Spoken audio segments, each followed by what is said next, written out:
জয় নিতাই, জয় গৌর হরিবল, জয় রাধেশ্যাম সাধুগুরু বৈষ্ণবের শ্রীচরণে আমার শত সহস্র কোটি কোটি দণ্ডপদ।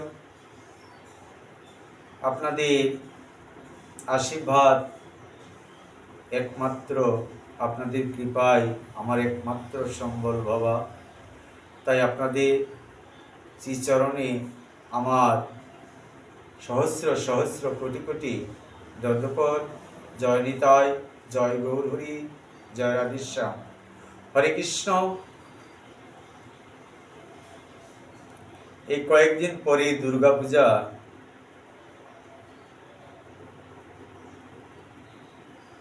দুর্গাপূজার পরে লক্ষ্মী পূজা। লক্ষ্মী পূজার 3 দিন পর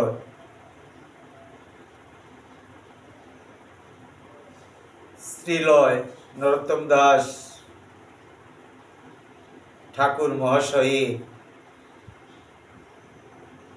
মহোৎসব। তাই শ্রীলয় নরোত্তম দাস ঠাকুরের কৃপা পর্দা কিভাবে অভিশাপ থেকে মুক্ত হয়ে গঙ্গার থেকে মাহাত্ম্যপূর্ণ তিনি করেছিলেন। প্রেমতলী এবং ভজনতলী তিনি কিভাবে এই জড়জগতের জীবের কল্যাণার্থে তিনি প্রেমতলীতে পদ্মার তিনি আমার গৌরাঙ্গ মহাপ্রভু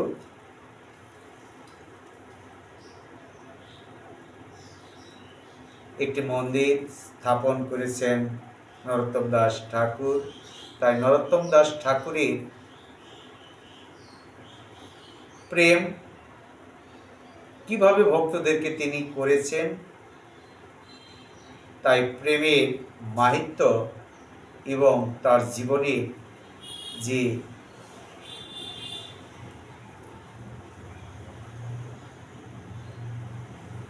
ঘটনাগুলি যে ঘটেছিল, কি তার আশা আকাঙ্ক্ষা এবং কি তার ভালোবাসা আমার গৌরাঙ্গের প্রতি কতটুকু ভক্তি।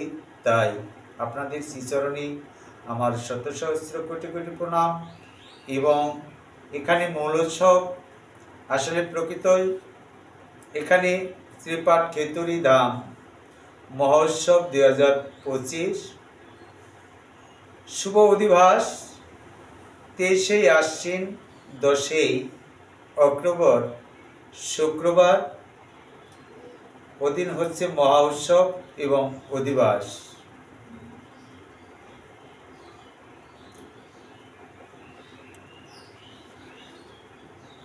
মূল উৎসব হচ্ছে 24শে আশ্বিন 11ই অক্টোবর শনিবার।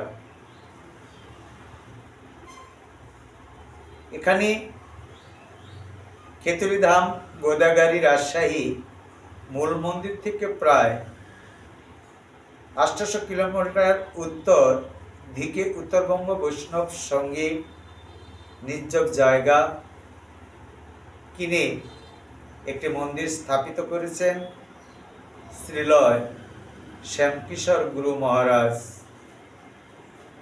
আপনাদের কৃপা, আপনাদের আশীর্বাদ, আপনাদের ভিক্ষায় এই জায়গা আপনারাই করেছেন উপলক্ষ মাত্র গুরু মহারাজ শ্যামকিশোর গুরু মহারাজ। তাই উত্তরবঙ্গ বৈষ্ণব সঙ্গে আপনারা সবাই আসবেন। আপনাদেরকে সবারই নিমন্ত্রণ রইল, আসবেন। জয় নিতাই, জয় গৌর হরি, জয় রাধেশ্যাম। প্রেম ভক্তি মহারাজ শ্রীলয় নরোত্তম দাস ঠাকুর মহোৎসব। তাই গৌর হরিবল।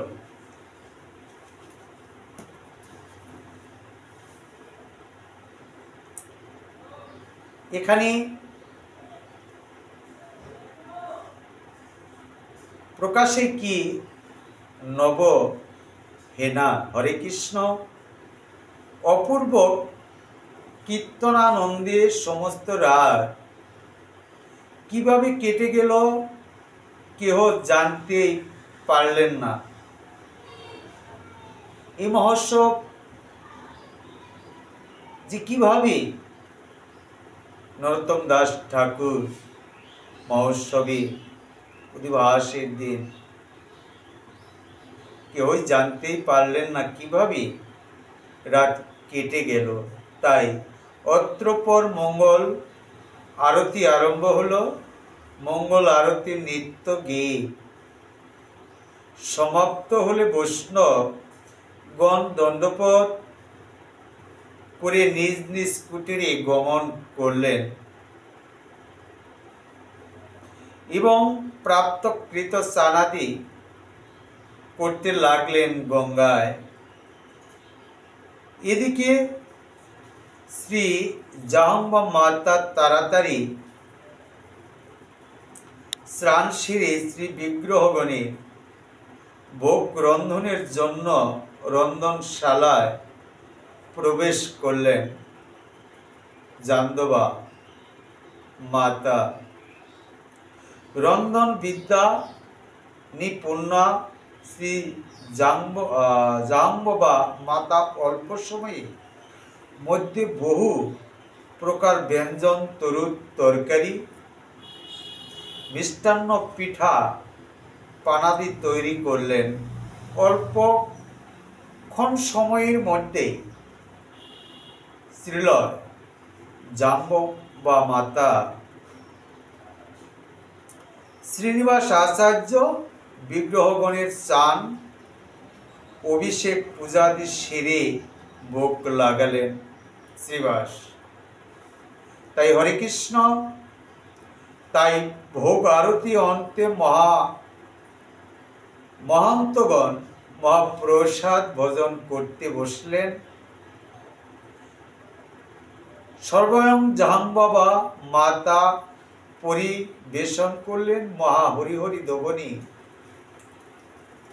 সহ ভগবৎগণ প্রসাদ সেবা করতে লাগলেন। এখানে ভাগবত অধ্যয়ন হলো।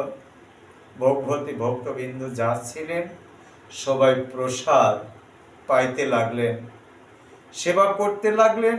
মহন্তগণের প্রসাদ খাওয়া শেষে হলে শ্রী জাহ্নবা মাতার অনুরোধে নরোত্তম শ্রীনিবাস ও শ্যামানন্দ প্রভু প্রসাদ পেলেন। সব ভক্তবৃন্দকে প্রসাদ পাওয়ালেন।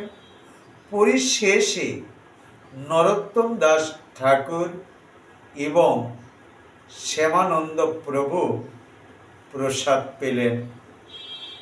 সর্বশেষে জাহ্নবা মাতাও প্রসাদ পেলেন। তাই বাইরের মণ্ডপে উৎসবে আগত সহস্র সহস্র লোককে রাজা সন্তোষ দত্ত বিচিত্র মহাপ্রসাদ দানে তৃপ্ত করলেন। সমস্ত বন্ধু বান্ধব অতিথি ব্রাহ্মণ আদি মহাপ্রসাদ সমাপ্ত হলে রাজা গৃহে পরিজনের সহিত মহাপ্রসাদ গ্রহণ করলেন। সন্তোষ দত্ত রাজা সে মহাপ্রসাদ দানে তৃপ্ত করলেন। বাবা জয় নিতাই। তাই দ্বিতীয় দিবসে রাজা সন্তোষ দষ্টের একান্ত অনুরোধে ভাগবতগণ নিজ নিজ কুটিরে বিবিধ ব্যঞ্জনাদি রন্ধন পূর্বক ভগবানকে অর্পণ করত গ্রহণ করলেন। ভাগবত অধ্যয়ন ভাগবত ভক্ত তারা সবাই রন্ধন করতে লাগলেন। রন্ধন আদি করে ভগবানকে অর্পণ করলেন। নিতাই গৌর হরিবল। তৃতীয় দিবসে বৈষ্ণবগণ যথাস্থানে বিজয় করতে উদ্যোগ করলেন।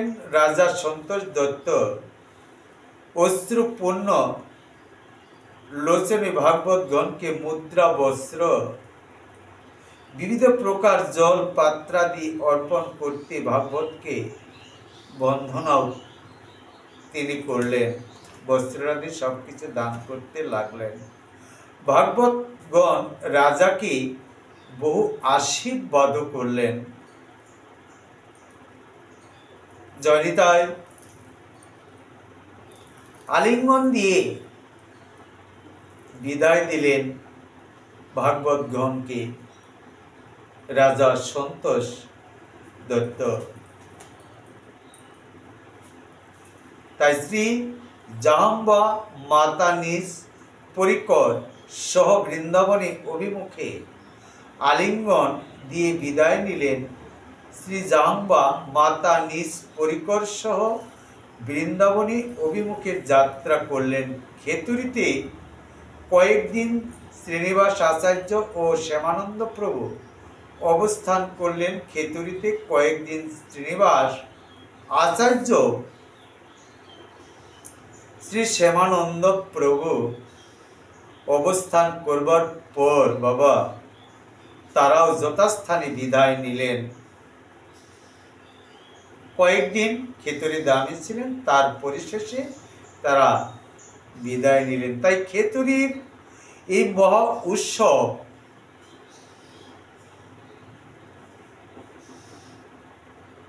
খেতুরির এই মহা উৎসবের পর ত্রিলয় নরোত্তম ঠাকুরের চতুর্দিকে ছড়িয়ে পড়ল। রামকৃষ্ণ আচার্য, গঙ্গা নারায়ণ চক্রবর্তী আদি বিদ্বান মণ্ডলী ত্রিলয় নরোত্তম ঠাকুরের পাদপদ্মে আশ্রয় নিলেন। বাবা তারা ব্রাহ্মণ হয়েও, পণ্ডিত হয়েও তারা ত্রিলয় নরোত্তম ঠাকুর শ্রীচরণে আশ্রয় গ্রহণ করলেন। রামকৃষ্ণ আচার্য, গঙ্গা নারায়ণ চক্রবর্তী ও আদি বিদ্যা মণ্ডলী শ্রীলয় নরোত্তম ঠাকুর পাদপদ্মে আশ্রয় নিলেন। অনেক অনেক বিদ্যার তার আশ্রয় নিলেন। অনেক মণ্ডলী ছিলেন, বিদ্বান মণ্ডলী, তারাও একমাত্র নরোত্তম ঠাকুরের আশ্রয় আশ্রিত হলেন। বাবা তাই গোপালপুর গ্রামে শ্রী বিপয় দাস নামক এক ব্রাহ্মণ বাস করতেন। অকর্মাৎ তার গৃহে একদিন নরোত্তম ঠাকুর শুভ বিজয় করলেন। বিপয় দাস বড়ই সুখী হলেন, যথাবিধি আসন আদি দিলেন। বিপয় দাসের ধানের গোলায়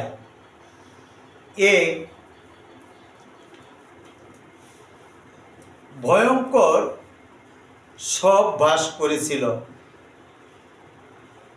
বিপয় দাসের ধানের গোলায় একটি বড় সাপ বাস করেছিলেন।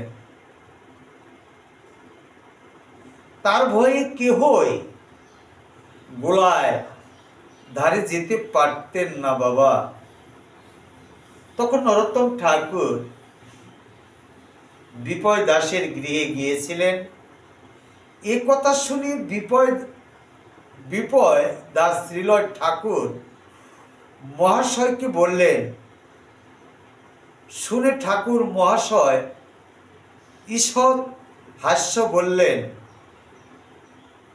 করলেন, বললেন, কেন কোনো চিন্তা করো না। নরোত্তম ঠাকুর বিপয় দাসকে বললেন, হাসছেন। বিপয় দাস কথাগুলি বলছেন যে আমার ধানের গোলায় একটি সাপ বাস করছেন, কেউ ওখানে যাইতে পারে না। তাই নরোত্তম ঠাকুর সম্মুখে কথাগুলি বলছেন, নরোত্তমের সম্মুখে বিপয়, কিন্তু নরোত্তম ঠাকুর মিষ্টি মিষ্টি হাসি দিচ্ছেন যে কোনো চিন্তা করো না। ঠাকুর মহাশয় গোলার দরজায় খুলতেই সব অন্তর্দান হলো। যখন নরোত্তম দাস ঠাকুর মহাশয় গোলার দরজা তিনি খুলে দিলেন, তখন সাপ অন্তর্দান হয়ে গেলেন। তাই গোলা হইতে পিয়া সহ শ্রী গৌর সুন্দর করে লইয়া করে আইলা হইলা সর্বনয়ন গোচর। বললেন গোলা হইতে প্রিয়া সহ আসলেন শ্রী গৌর সুন্দর, গোলার্থনে বাইরে আসলেন গৌর সুন্দর। করে আইলা অর্থাৎ কোলে এসে বসলেন, হইল সর্বনয়ন গোচর। তাই সকলে দেখে আচার্যরা নিবৃত হলো যে গোলা খুলতের গোলার ভিতরে থেকে শ্রী গৌর শ্রী বিষ্ণু পিয়া বেরিয়ে শ্রী ঠাকুর মহাশয়ে কোলে উঠলেন। সেই শ্রী গৌর বিষ্ণুপ্রিয়া বিগ্রহ নিয়ে ঠাকুর মহাশয় খেতুরিতে এলেন, প্রতিষ্ঠান করলেন। বর্তমানে বিগ্রহ গাভী লাতেতে আছেন। তাই দেখেন নরোত্তম ঠাকুর বিপয়ের দাসে গৃহে গিয়ে দেখলেন গোলাতে একটি সাপ বাস করছেন। বিপয় বললেন, তখন খোলার সাথে সাথে গৌর সুন্দর এবং বিষ্ণু প্রিয়া ঠাকুর মহাশয়ের কোলে উঠে বসলেন।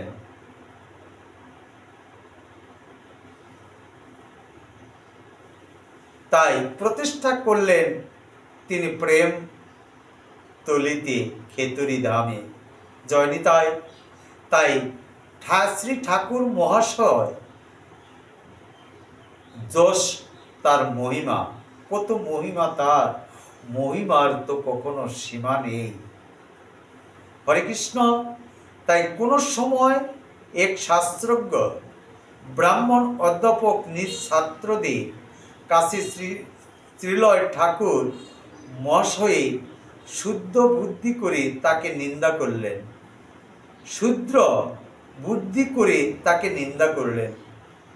ব্রাহ্মণ অধ্যাপক, তিনি ব্রাহ্মণ, তাই ঠাকুরের কথা শুনে ছাত্রদেরকে সম্মুখে নিন্দা করতে লাগলেন। সেই অপরাধী ব্রাহ্মণের সর্বাঙ্গে এই নিন্দা শুনে, তাই প্রভুর কৃপা তো কখনোই ভক্ত নিন্দা প্রভু সইতে পারেন না, ভক্ত অপরাধ কখনো তিনি সহ্য করেন না বাবা। তাই সেই অপরাধী ব্রাহ্মণের সর্বাঙ্গে গলিত কুষ্ঠরোগ হলো। রোগের যন্ত্রণা সে সহ করতে পারছেন না, অর্থাৎ সহ্য করতে পারছেন না। ব্রাহ্মণ গঙ্গায় ডুবে মরবেন সংকল্প করলেন। ব্রাহ্মণ বললেন, আমি আর এ প্রাণ রাখবো না, আমার জ্বালা যন্ত্রণা আর সহ্য হচ্ছে না, আমি এই গঙ্গায় ডুবে মৃত্যুবরণ করব। তাই তিনি সংকল্প করলেন। তাই সেই রাতে ভগবত সেই রাত্রে ভগবতী দেবী ব্রাহ্মণকে স্বপ্নে বললেন, ভগবতী দেবী ভগবত দেবী ব্রাহ্মণকে স্বপ্নে বললেন, তুই পরম ভাগবত,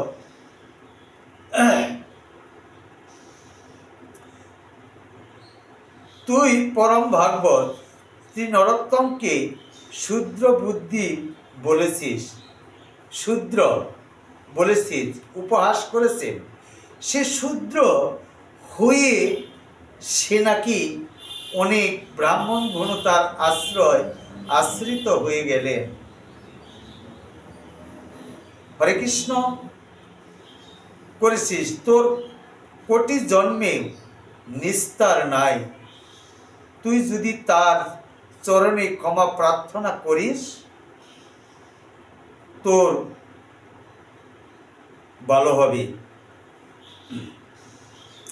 পরদিন প্রাপ্তকালে ব্রাহ্মণ গলবস্ত্র হয়ে দীনভাবে ক্রন্দন করতে করতে শ্রীলয় ঠাকুরের শ্রীচরণে পতিত হলেন।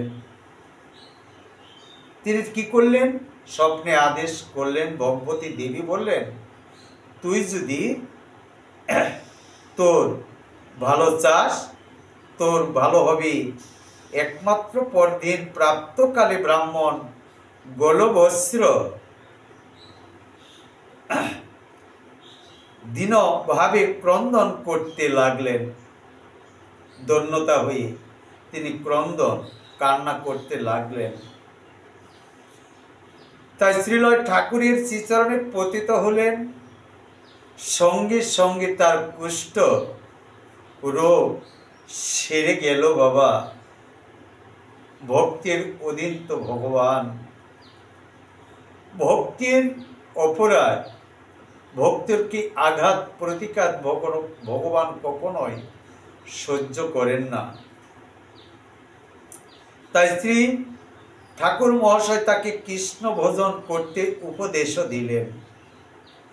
তিনি ঠাকুর মহাশয়ের ভক্ত হলেন। তখন থেকে ব্রাহ্মণ শ্রীলয় নরোত্তম ঠাকুর এর আশ্রয়ে আশ্রিত হয়ে কৃষ্ণ কীর্তন করিতে লাগিলেন। নরোত্তম ব্রাহ্মণকে সেই উপদেশই দিলেন। তাই স্নান করতে যাচ্ছেন, এমন সময় দেখলেন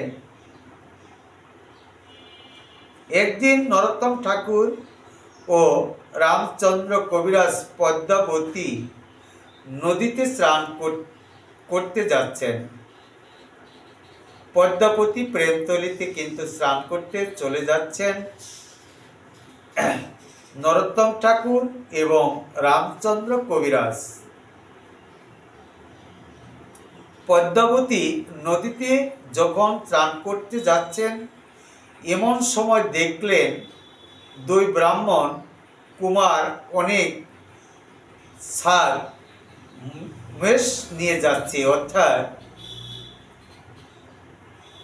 ছাগল, পাঠা এবং মহিষ নিয়ে চলে যাচ্ছেন।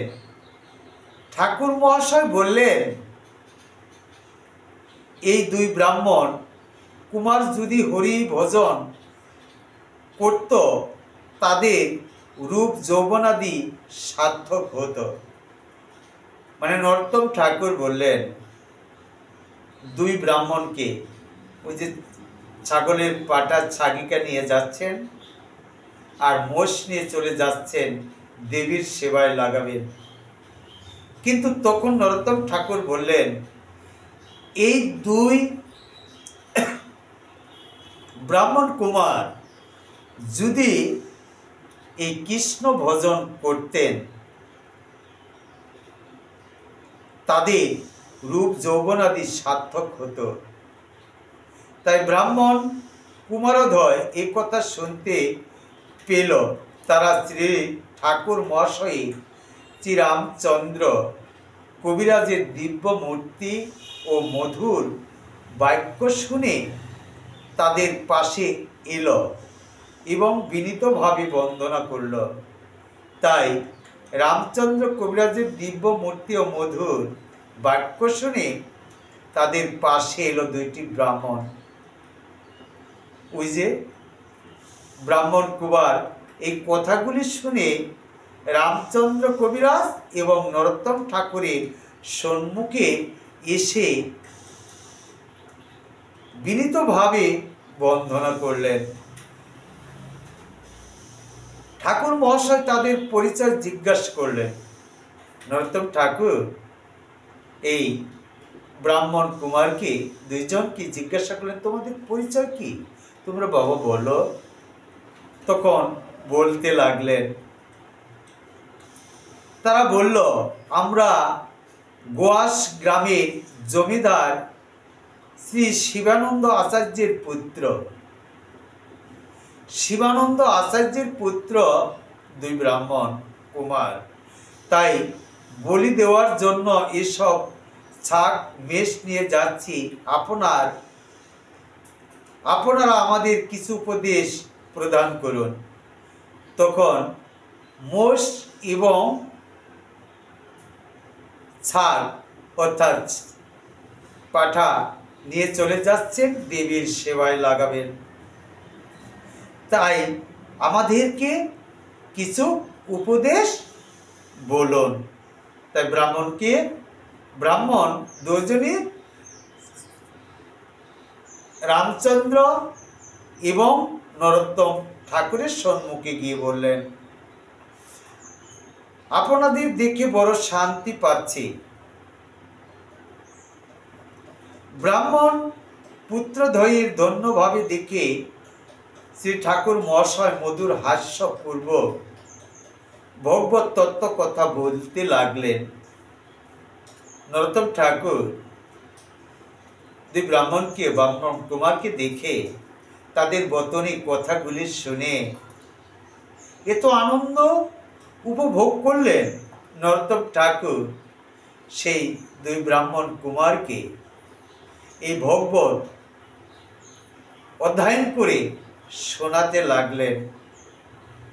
তাই বেদজ্ঞ যে কর্মকাণ্ড তাহা রাজস ও তামস ভাবযুক্ত পরিণামে নরক প্রবদ্ধ।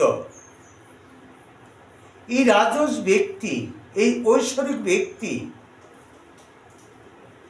যারা গৌর গোবিন্দের ভজন করেন না, তাদের কখনোই মুক্তি পাবে না। বাবা, তোমরা ভাগবত শ্রবণ করবে, কৃষ্ণ কীর্তন করবে, গৌর গোবিন্দের ভজনা করবে।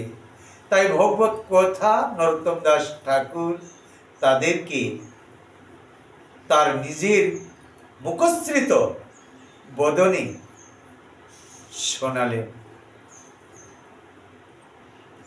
তাই বেদজ্ঞ কর্মকারী কর্মীগণ পুণ্য ক্ষয়ে বিষয় বেদে আপাতত মধুর বাক্য বহু মানন পূর্বক জীব হত্যাদি করেও অন্তে নরকে যন্ত্রণা পেয়ে থাকে। এই যে জীব জন্তু পশু পাখি কীট পতঙ্গ যদি হত্যা করা হয় বাবা, জীব হত্যা মহাপাপ। তাহলে জীবের প্রতি প্রেম প্রীতি ভালোবাসা আমাদের নেই। তাহলে কি আমাদের তো নরক যন্ত্রণায় ভোগ করতে হবে। তাই অন্ত নরক যন্ত্রণা পেয়ে থাকে একমাত্র তারাই, যারা ঐশ্বরিক বৃদ্ধি, তারাই একমাত্র নরক যন্ত্রণা ভোগ করতেই থাকে। তাই সমস্ত জীব ভগবত শক্তি, পরমাত্মা দর্শী, হিংসা শূন্য নিরহংকার ভগবত ভোজন কারিগণ বাস্তবত সংসার বন্ধন থেকে মুক্ত হয়ে ভগবত পাদপদ্ম লাভ করতে পারে। একমাত্র ভগবত ভক্ত এবং ভক্তি সহকারে একমাত্র তারাই সংসার বন্ধন থেকে মুক্ত হয়ে ভগবত পাদপদ্ম লাভ করতে পারে, একমাত্র তারাই। তাই গৌর হরিবল, হরে কৃষ্ণ। তাই শ্রীলয় নরোত্তম ঠাকুর মহাশয়ের মুখে এই সমস্ত কথা শুনে ব্রাহ্মণ কুমারোদয় অর্থাৎ কুমার উঠে ঠাকুর মহাশয়ের শ্রীচরণে দণ্ডপত হয়ে বললেন, অদম ব্রাহ্মণ, কুমারোদয়কে চরণ রজ দিয়ে কৃপা করুন। তখন কুমারোদয় উঠে বললেন, আমাদেরকে একটু কৃপা করো ব্রাহ্মণ। তখন বললেন, অদম ব্রাহ্মণ। কুমারোদয় বললেন, অধম ব্রাহ্মণ, তাদেরকে তুমি কৃপা করো। তাই চরণ রজ দিয়ে কৃপা করুন বললেন কুমারোদয়। তাই ঠাকুর মহাশয় তাদের শিরে হাত দিয়ে আশীর্বাদ করলেন, তোমাদের কৃষ্ণ ভক্তি হোক। তাই নরোত্তম ঠাকুর দেখেন তার কত কৃপা, কত ভক্তি। তাই ব্রাহ্মণ কুমারোদয় শাক ও মেষগুলিকে ছেড়ে দিয়ে ঠাকুর মহাশয় ও রামচন্দ্র কবিরাজের সঙ্গ পদ্মাবতী নদীতে স্নান করে শ্রীলয় মহাপ্রভু মন্দিরে হরে কৃষ্ণ এলেন। সে দিবস প্রসাদ পাওয়ার পর পুণ্য তারা ঠাকুর মহাশয় ও শ্রীরামচন্দ্রে কবিরাজের নিকট থেকে বিবিধ তত্ত্ব কথা শ্রবণাদি করলেন। পর্দায় তারা স্নান টান করে সেরে নিয়ে কর্মক্রিয়াদি করে নরোত্তম ঠাকুর রামচন্দ্র মহাশয়ের নিকটে তত্ত্বকথা শ্রবণাদি শুনতে লাগলেন। দ্বিতীয় দিবসে মস্তক মণ্ডন পূর্বক শ্রী হরিনাম রামচন্দ্র কবিরাজ থেকে এবং রাম কৃষ্ণ ঠাকুর মহাশয়ের থেকে রাধা কৃষ্ণ মন্ত্র গ্রহণ করলেন। দেখেন এই দুই কুমারোদয় তারা ব্রাহ্মণ ছিলেন। পদ্মায় স্নান করে ভগবত শ্রবণ আদি শুনে তারা রামচন্দ্র শ্রীলয় নরোত্তম ঠাকুর মহাশয়ের নিকটে তারা কৃষ্ণ রাধা কৃষ্ণ মন্ত্রে গ্রহণ করলেন। এদিকে তাদের পিতা শিবানন্দ আচার্য খোঁজ করতে করতে দেখলেন পুত্রদ্বয় খেতুরিতে শ্রী নরোত্তম ঠাকুরের শিষ্যত্ব গ্রহণ করে। তখন খোঁজ করতে করতে শিবানন্দ দেখতে পেলেন যে খেতুরি ধামে শ্রীলয় নরোত্তম ঠাকুরের শিষ্যত্ব গ্রহণ করে তথায় বাস করছে। নরোত্তম ঠাকুরের শিষ্যত্ব করে খেতুরিতে তারা দুজনে বাস করতে লাগলেন। শ্রীলয় ঠাকুর মহাশয় থেকে রাধা কৃষ্ণ মন্ত্র গ্রহণ করলেন তারা, হরে কৃষ্ণ। এদিকে তাদের পিতা শিবানন্দ আচার্য খোঁজ করতে করতে দেখলেন খেতুরিতে নরোত্তম ঠাকুরের শিষ্যত্ব গ্রহণ করে তথায় বাস করেছেন। শিবানন্দ আচার্যের ক্রোধে সীমা রইল না। এমনই রাগান্বিত, এমনই ক্রোধ শিবানন্দের, তিনি আর সহ্য করতে পারছেন না। তাই কিছু দিন পরে দুই ভাই গৃহে ফিরে এলেন। দুই ভাই শিবানন্দের গৃহে ফিরে গেলেন। বাবা, তাদের ললাটে উদ্ধপিণ্ড, কণ্ঠে তুলসী মালা, দ্বাদশ সঙ্গীত তিলক ও শিখা দেখে শিবানন্দ আচার্য অগ্নি ন্যায় জ্বলে উঠছেন। মানে এমনভাবে রাগান্বিত হয়ে তিনি রাগে আর সহ্য করতে পারছেন না। মানে এত জ্বালা পোড়া করেছেন, আগুন জ্বলছে। জ্বলে উঠলেন এবং বলতে লাগলেন, ওরে মুখ কহ দেখি কোন শাস্ত্রে কয় ব্রাহ্মণ হইতে কি বৈষ্ণব বড় হয়? শিবানন্দ শ্যাম বললেন, শূদ্র কখনোই ব্রাহ্মণ, সে শূদ্র বৈষ্ণব হলেই বা কি, কখনোই ব্রাহ্মণের থেকে তো বড় হওয়ার কথা নয়। তাই বললেন, ওরে মুখ্য, কহ দেখি কোন শাস্ত্রে কয় ব্রাহ্মণ হইতে কি বৈষ্ণব বড় হয়? শিবানন্দ শ্যাম বললেন, তাই ভক্তি নিগ্রহ করিলা এতদিনে, বৃথায় জীবন তোর ভগবতী বিনে। বিপয়ে তাই বললেন, আরে ভগবতী নিগ্রহ করিলে এতদিনে,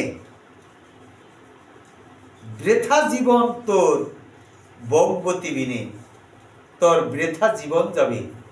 তুই তার যার আশ্রয় করছ ভগবত, একমাত্র তারা ভগবত বিনে আর কোনো কিছু বোঝেন না, সেই আশ্রয়ে আশ্রিত হয়েছস।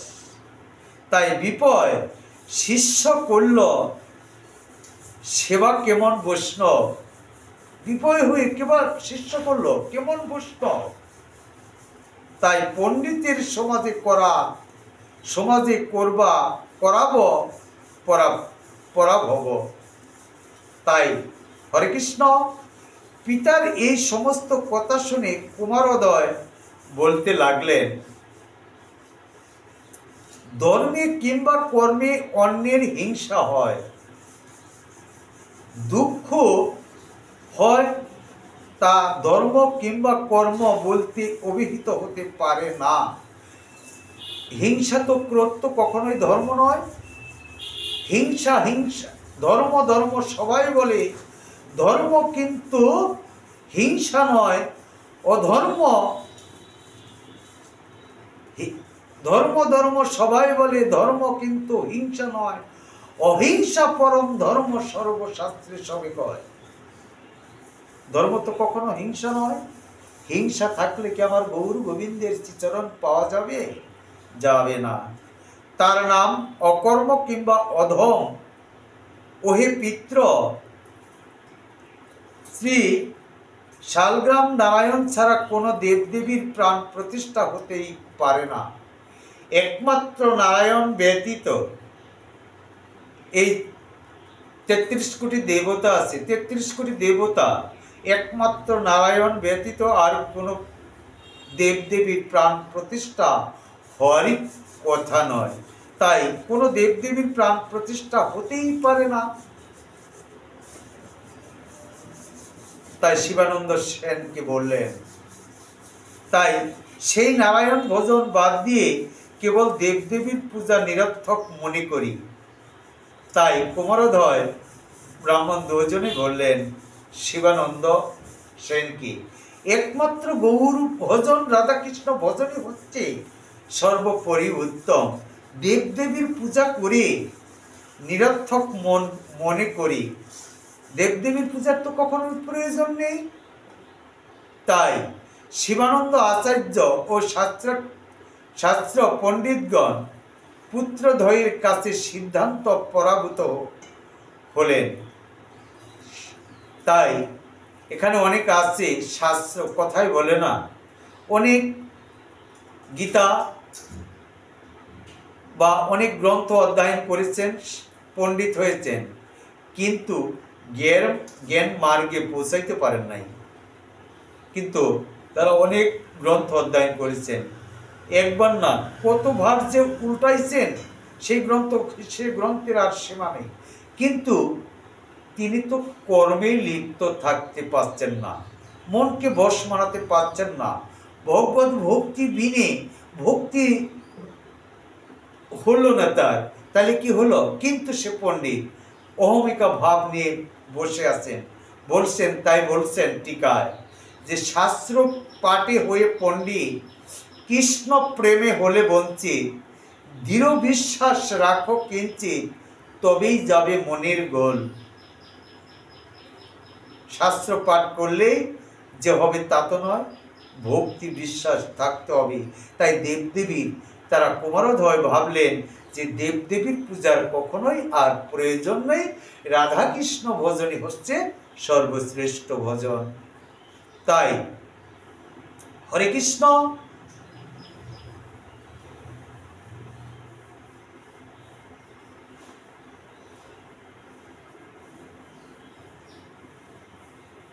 শিবানন্দ আর্য বিচার করলেন, সিদ্ধান্ত হরে কৃষ্ণ।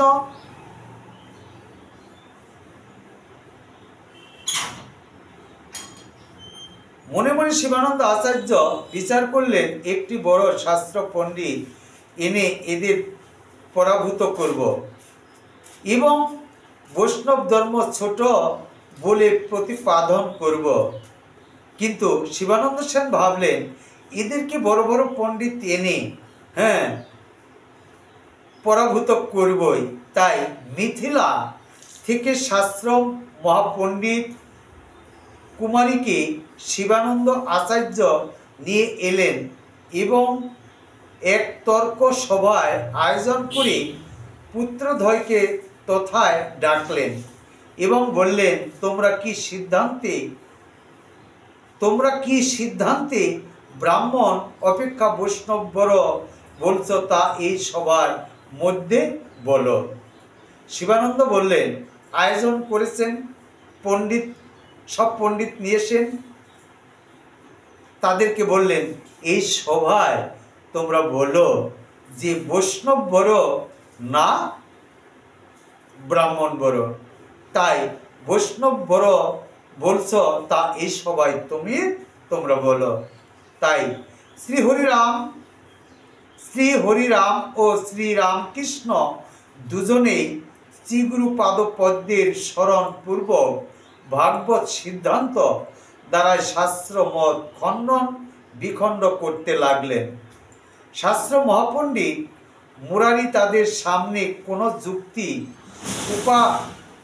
উত্থাপন করতেই পারলেন না। কিন্তু শাস্ত্র পণ্ডিত হলেই বা কি হবে? কিন্তু আসলেন, কিন্তু তাদের সম্মুখে শাস্ত্র অধ্যয়ন করা খণ্ডন করতে পারলেন না। তারা পরাস্ত হয়ে গেলেন। পরিশেষে তিনি অবদ্ধনে সভায় ত্যাগ করলেন।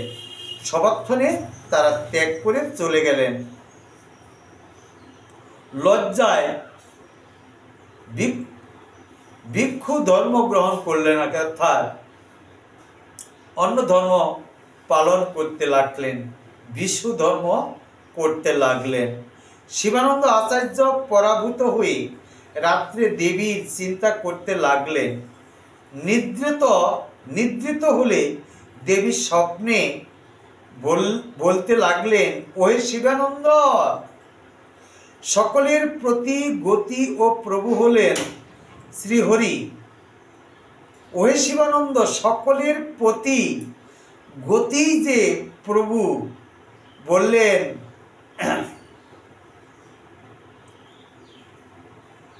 হরে কৃষ্ণ, গতি ও প্রভু হলেন শ্রীহরি। শ্রীহরি সবারই যে প্রভু, তাকে অবজ্ঞা করে যারা আমাকে ভজন করে আমি তাদের বিনাশ করে থাকি। তুমি শ্রীহরিকে পরিত্যাগ করে তুমি একমাত্র আমার ভজন করছ, আমি সে ভজন কখনো গ্রহণ করি না। তাকে আমি কি করি জানো? যারা আমাকে ভজন করে আমি তাদের বিনাশ করে থাকি।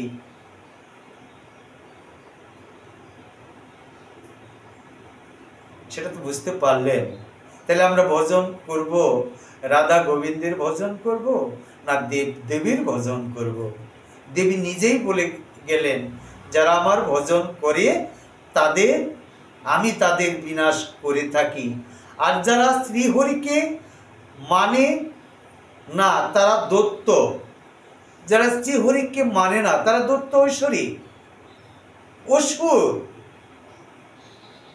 যারা শ্রীহরির প্রিয় ভক্ত তারাই বাস্তব আমার প্রিয়। তুই যদি রক্ষা পেতে চাস তবে নরোত্তমের চরণে ক্ষমা প্রার্থনা কর। বৈষ্ণব অপরাধ কখনোই আমি সহ্য করি না। একমাত্র নরোত্তম ঠাকুরের চরণে আশ্রয় আশ্রিত হয়ে ক্ষমা প্রার্থনা কর। তাই নতুবা বৈষ্ণব অপরাধী তোকে আমি বিনাশ করব। তুই বৈষ্ণব অপরাধী, তুই নরোত্তম ঠাকুরের কাছে যা, আর নচেত আমি তোকে আমি বিনাশ করব। দেবী শিবানন্দ আচার্যকে এইরূপ বাক্য শাসন করে অন্তর্হিতা হলেন। গ্রামে শ্রী নারায়ণ চক্রবর্তী নামে একজন বিদ্বান ব্রাহ্মণ বাস করতেন। তিনি নরোত্তম ঠাকুরের শ্রীমুখে গোস্বামী সিদ্ধান্ত শুনে একান্তভাবে তার শ্রীচরণ আশ্রয় করলেন বাবা, এবং ঠাকুর মহাশয়ের নিকট গোস্বামী গ্রন্থ অধ্যয়ন করতেও লাগলেন। তাই শ্রী জগন্নাথ আচার্য নামক এক ব্রাহ্মণ একান্ত দেবীর উপাসনা করতে তিনি একদিন স্বপ্নেও দেখেছেন। দেবী তাকে বলছেন, ওহে সরল বিপয়, তুমি নরোত্তমের নিকট যাও ও তার আশ্রয় করে কৃষ্ণ ভজন করো, তোমার পরম কল্যাণ হবে। কৃষ্ণই আমাদের প্রভু, পতিত গুরু, তার ইচ্ছা ছাড়া আমরা কেউ সর্বতত্ত্বই হয়ে চলতে পারি না। আমরা তাকে ছাড়া চলার সাধ্য নেই বাবা, একমাত্র সে আমার পরম শ্রেষ্ঠ। তাই আমার এই পঠন পাঠনে যদি কোনো রকম ভুল ভ্রান্তি হয়ে থাকে আমাকে ক্ষমা সুন্দর দৃষ্টিতে দেখবেন। জয় নিতাই, জয় গৌর হরি, জয় রাধেশ্যাম, হরে কৃষ্ণ।